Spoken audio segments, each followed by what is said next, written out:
baru-baru ni kita punya timbalan Presiden UMNO dan beberapa orang lagi MKT yang orang kata dah bertanya dengan Presiden dah ni. Ke mana hala tuju ni? Kan? Saya rasa alhamdulillah lah, sebab bila kita tengok Tok Mat dah mula bercakap kan, YB Datuk Seri Nazri Aziz pun dah mula bersuara kan. Nampaknya dalam UMNO ni masih ada lagi sinar. Bukan semua orang jadi lembu cucuk hidung pada Muhyiddin ni. Kan, bukan semua orang ikut telunjuk bersatu. Maknanya masih lagi ada yang boleh berfikir dengan waras. Masih ada lagi yang memikirkan tentang soal parti. Masih ada lagi yang fikir tentang soal nak jaga kita punya maruah. So benda ni bagus lah kan. Ada setengah-setengah orang kata, oh kenapa ni orang UMNO ni duk fikir pasal politik, tamat kuasa. Ni semua komen-komen bagi saya komen yang tak berapa bijak lah. Kan? Kalau UMNO ni tamat kuasa, tak adalah dia ada 42 MP, dia bagi kepada orang yang menang hanya 13 kursi. Menjadi Perdana Menteri. Betul tak? Ya, betul. Kan? Kalau UMNO ni tamat kuasa, contohnya dekat Negeri Perak kan. Peja dia menang seorang je bersatu. Dia tarik adik ipar dia untuk join, dia tarik Adun Sungai Manik untuk join kan. Yang lagi 20 ni sekarang ni wakil rakyat UMNO lah. Tapi kenapa bagi kat Peja? Ya. Kalau UMNO ni tamak kan, kita tak bagi kat Peja tu. Betul lah. Ini kena faham kan. Bukan hanya Sabah saja kan. Jadi ini bukan soal tamak ke tidak. Cuma kita nak keadilan. Dan walaupun kita dah membentuk kerajaan bersama dengan mereka, kenapa masih lagi menindas pemimpin-pemimpin UMNO? Betul lah. So kalau you tak nak kita tarik diri daripada menyokong Muhyiddin sebagai Perdana Menteri, jangan berlaku zalim. Kan? Betul. Jangan kacau akaun UMNO. Kan? Ini aset-aset UMNO, aset-aset Datuk Seri Najib, aset keluarga dia semua sekali masih ditahan. So bila nak lepaskan benda ni? Kerajaan dah bertukar. Kan? Tapi orang yang sama juga yang menyeksa pemimpin-pemimpin UMNO. Sokongan kepada Muhyiddin solid. Muhyiddin cuma ada 113 orang. Kalau Datuk Najib tarik diri, kalau Zahid Hamidi tarik diri, kalau Nazri tarik diri, dia dah tinggal 110. Kalau dua orang tarik diri pun, dia dah tak ada kerajaan. Betul. So dah tahu dia tu lemah, dah tahu dia tak ada sokongan. Patutnya dia jagalah kan. Kita nak cakap berbuih-buih pun tak guna. Takkan bodoh sangat. Betul tak? Jagalah kawan-kawan sikit.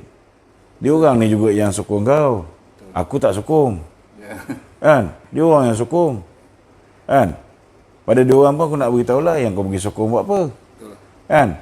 Kau dah tahu dia ni memang hasad dengki. Dia ni memang budak suruhan Mahathir. Yang pergi sokong buat apa? Dia bukannya boleh jadi Perdana Menteri. Dia hanya puppet. Kan? Semua ikut apa yang Mahathir suruh. Kan?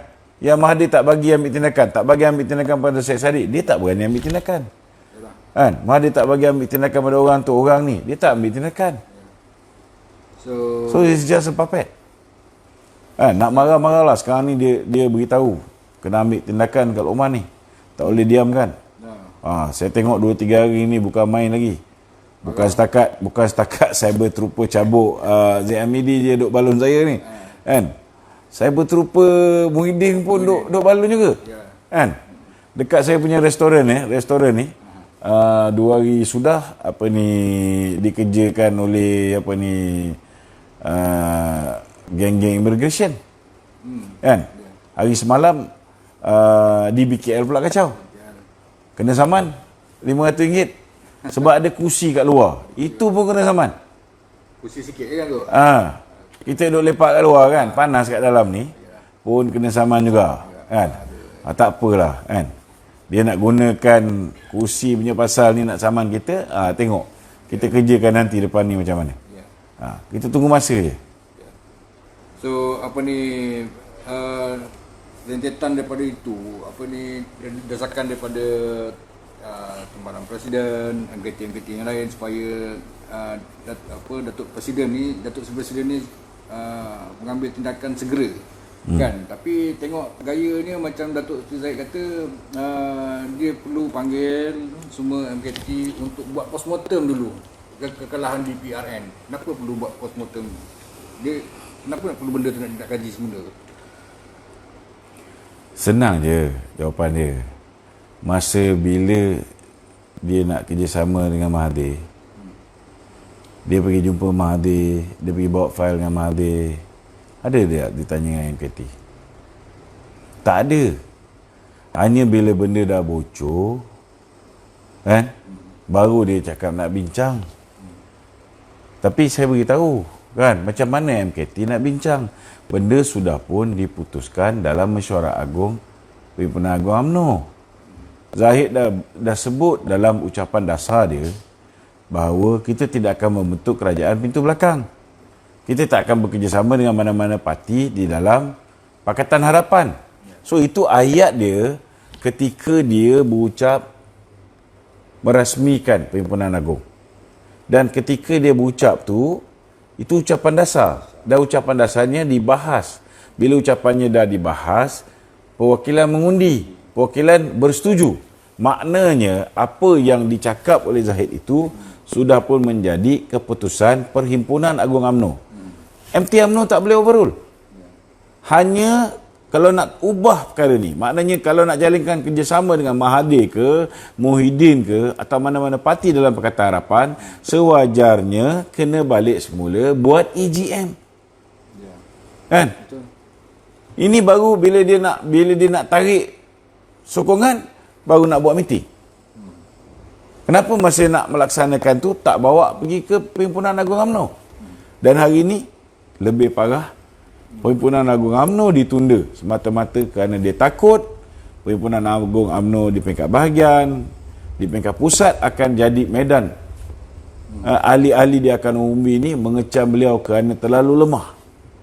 Ini masalah dia. Itulah. Ini masalah dia. So Datuk, apa ni, macam mana pula ni, ada orang tanya lah. Betul ke Anwar cukup kursi ni, cukup bilangan dia ni? Anwar ni saya tak berapa percaya. Tetapi bila Muhyiddin dah pergi jumpa dengan Syafiq Abdal, saya percayalah memang Anwar cukup kursi. Kalau Muhyiddin tak kelang kabut jumpa Syafiq Abdal, ada pula yang kata ditawarkan jawatan timbalan Perdana Menteri kan. Kan? Dia ingat yang lain ni bahalul ke apa? Takkan yang 9 kursi nak ditawarkan timbalan Perdana Menteri, habis yang 42 kursi ni duduk diam? Betul ya. Habis Azmin Ali, ingat boleh Azmin Ali duduk diam? Azmin pun sekarang ni status dia timbalan Perdana Menteri. Kalau Syafi'i jadi timbalan Perdana Menteri, dia kena kosongkan Seri Satria. Dia kena kosongkan pejabat timbalan Perdana Menteri sekarang. Betul tak? Ya. So Datuk yakin tak dia cukup? Saya yakin lah, ada kemungkinan besar. Cukup ni bukan untuk dia jadi Perdana Menteri tau. Kena faham tau. Saya yakin pemimpin UMNO ni menyatakan sokongan tu hanyalah sebagai satu strategi. Strategi supaya bila dah boleh menghadap tuanku, boleh menyatakan hasrat pada tuanku bahawa mereka tidak lagi menyokong Muhyiddin dan tidak menyokong Anwar. So kalau 19 orang tak menyokong Muhyiddin daripada 114, tinggal 95. Macam mana jadi Perdana Menteri? Maka Muhyiddin secara automatik tergugur jadi Perdana Menteri. Dan Anwar, dia kata dia ada 123 sekarang ni, terkini 122. Kalau tolak 19, tinggal berapa? 103. 103 boleh tak jadi Perdana Menteri? Tak boleh. Maka secara automatiknya tuanku ada kuasa sama ada untuk membubarkan atau lantik seorang interim Prime Minister sampai keadaan menjadi okey. Interim Prime Minister ini akan mengumumkan pembubaran Parlimen dan pilihan raya semula. Itulah yang terbaik. So kalau Datuk maksudnya kalau betul lah Anwar cukup kursi, cukup bilangannya. Rasa-rasa Datuk ke bawah duli yang maha mulia ni berkenan nak jumpa dia dalam keadaan sekarang ni dengan COVID, dengan apa benda bagai ni. Kalau saya jadi tuanku, saya pergi ambil helikopter terbang sampai Desaru main golf lagi baik lah. Yalah. Betul. Itu pandangan Datuk lah. Ya. Akan datang ni. Sebenarnya apa yang akan berlaku dalam masa yang terdekat ni sebenarnya? Dalam masa terdekat ni, saya rasa dalam masa terdekat ni Muhyiddin akan lockdown lah. Akan lockdown. Bila lockdown, semua pergerakan tergencat, orang punya simpati pada keadaan keadaan ketika tu sama macam itu hari, kan? Lepas tu dia pula datang jadi hero, dia agihkan duit-duit yang dulu zaman Najib kumpul, kan? Dia jadi hero balik lah. Banyak bantu rakyat ketika rakyat susah, tapi hakikatnya ekonomi akan mati. Kalau tengok statistik ekonomi akan mati. Statistik apa ni KKM, kalau dia nak lockdown ni, saya rasa tak perlu di lockdown semua lah, sebab bukan semua negeri kena. Ya. Kan? Jadi Tapi kalau dia tak lockdown, dia tak boleh nak tangguh parlimen. Bila tak tangguh parlimen, macam-macam boleh berlaku dalam sidang parlimen. so dia kena, Itu kena faham. Dia kena adjust report lah. Itu kita tak tahulah. Tak tahu. Kita jangan tuduh. Dia Tapi saya rasa rakyat Malaysia ni tak bodoh untuk memikir lah. Kita jangan tuduh. Statistik tengok cuma ada Sabah, ada Kedah saja, yang lain tak kena, tak banyak sangat, tak serius. Takkan dia nak lockdown satu Malaysia kan? So kalau dia kata dia lockdown di satu Malaysia, maknanya ada Tak, bagi saya kita dah lama dah. Sekarang ni vaksin pun dah ada. Kan? So gunakanlah pendekatan-pendekatan yang digunakan oleh negara-negara yang telah berjaya mengatasi masalah COVID-19 ni tanpa lockdown. Sebab lockdown ni, kita punya ekonomi yang sebenarnya di lockdown. Kita punya kehidupan. Kena ingat tau, ada orang kat luar tu kais pagi makan pagi, kais petang makan petang. Kalau dia orang ni terpaksa duduk di rumah, tak boleh, kalau duduk rumah contohnya lah peniaga pasar malam. Bila dia duduk di rumah, duit yang dia gunakan untuk beli bahan mentah nak berniaga pasar malam, duit tu akan digunakan untuk bagi anak-anak makan. Habis kuat boleh tahan seminggu. Habis minggu lagi satu, minggu kedua, kan? Kedudukan Muhyiddin belum okey lagi. Kan? Anwar masih lagi cerita pasal dia ada nombor, kan? Nombor dia tak beli pula, kan? Dia ada nombor. Belilah nombor. Apa susah sangat, kan? Dia ada nombor, kan? Tapi macam mana? Apa yang akan jadi? Rakyat yang akan terkena. Rakyat akan terseksa. Dulu kita suruh dia pakai mask. Tak nak pakai mask. Kan? Dan penghujung, bila dia dah tengok, kan, mood dia dah bagus. Graf Abah bro. Orang dah percaya kononnya Abah ni banyak bantu rakyat tu, kan? Boleh jalan lah, kan? Kita bukan tak tahu dia punya temerang dia. Banyak pakai idea Najib ke? Kan? Cuba kalau Najib tak bagi dia idea. Erti apa dia? Arukanda tu 8 kali explain pasal YMDB. Tak masuk kepala. Dia erti jual tanah kat Johor je. Itu je. Satu lagi ni kaji yang dia pandai jaga. Betul. So ini soalan yang last ni, dah lewat malam tu. Okey, minggu lepas tak silap saya, Datuk ada bagi yang kata satu time frame kepada Presiden UMNO lah. Dah tinggal berapa hari? Saya rasa kalau ikut congak-congak hari Senin ni last lah tu. Hari Senin last. Okey. InsyaAllah lah. Kalau hari Senin last, hari Selasa tu kita pergi ke SPRM lah kot. Ada satu benda besar lah, kan? Kalau dia tak boleh buat pilihan, kita buatkan pilihan. Kita buat pilihan. Tak mungkin dia tengah kita tolak dia.